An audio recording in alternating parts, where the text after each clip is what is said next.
因为还用胶条把它塞起来才补起来。哦，它这个洞是算蛮大的。拆下轮胎检查，仅仅胎内有个补过的大洞，外面还有胶条修补痕迹。从照片看得更清楚，轮胎除了内部有补过，一旁还有2个凸起鼓包，钢丝还直接跑出来见人。更夸张的是，轮胎胎痕几乎磨平。民众去租了这台9人座车子，开出门才发现这车是状况连连。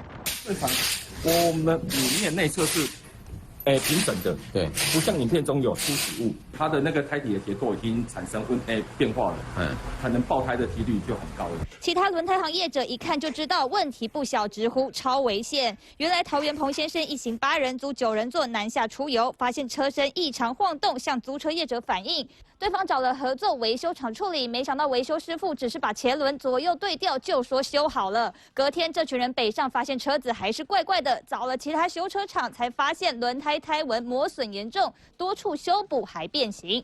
但业者说10月轮胎才换新，对此状况毫不知情。不过，一般民众租车要怎样为自己的安全把关？一定有一个先出去开出去，你发现有问题，一定有我建议说赶快再开回去原本的租车行。对。让他们去判断说什么问题。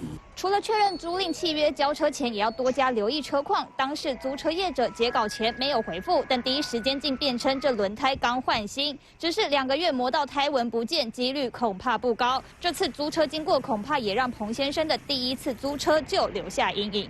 3选张友和从桃园怎么报道？我甲你上来你的车，我要有你知影，停车位有固定的停车位，停车位。有固定人咧停车，连伊这个停啊！我今仔勇敢，我会出来承认讲我错了。我要有你讲这个车位不要乱停。这又不是你家，小不是我家，这有固定的停车，这有固定停车位啊。有违锁吗？无违锁。我跟你抢了嘛，这台我的车。你毁损我的车，然后我已经报警了，他就等警察处理，这样子。我甲你承认，我甲你用的。我叫你知影讲，停车位有固定人咧停车，连伊这个停。今天再怎么样，也不能去动手伤害别人的物品，不是人，你懂我的意思吗？再怎么样，我甲你上来你的车，我要有你知影。停车位有固定的停车位，我无什么停什么固定，无就话安怎拢卖停，安尼俩。有警察来处理啊。哎呀，有警察处理。我今仔勇敢，我会出来承认讲，我错了。我跟他承认安尼就好啊，安尼好啊。我要有你讲这个车位不要乱停。这又不是你家。小不是我家，这有固定的停车。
都被大家的长辈报道到。那长辈没有力气的时候，当然是，我长那么高干嘛？我长那么壮干嘛？当然就是要照顾爷爷奶奶啊。像阿公大医的，拢两支梨啊，安尼鼓队安尼，小弟一工啊，阿姊一工安尼病啊，一个月也要大3摆。因为他们家就只有他一个年轻人在家里，所以而且我们这边你可以看到说，他要从楼梯下来，又要那个搭车，该车干嘛，事实上是很不方便的。所以他一个人，他就只好说，他用抱着过去，反而是比较方便的。我会觉得很感动啊，就是说，一个年轻人在家里照顾2个老的就已经很辛苦，然后也是为了表达自己对于阿公阿嬷长期以来的照顾，所以他等到他有能力的时候，他也是自己这样照顾阿公阿嬷这样。三立新闻网，台湾前3大新闻网站，影片累积观看数超过30亿。94要客诉，2020台美4次大选蝉联发烧影片第1名。人生惊叹号，台湾最温暖正能量的人生故事都在这里。订阅三立新闻网 YouTube 频道，并且按赞开启小铃铛。国内外大小事，下载三立新闻网 App， 即时新闻不漏接。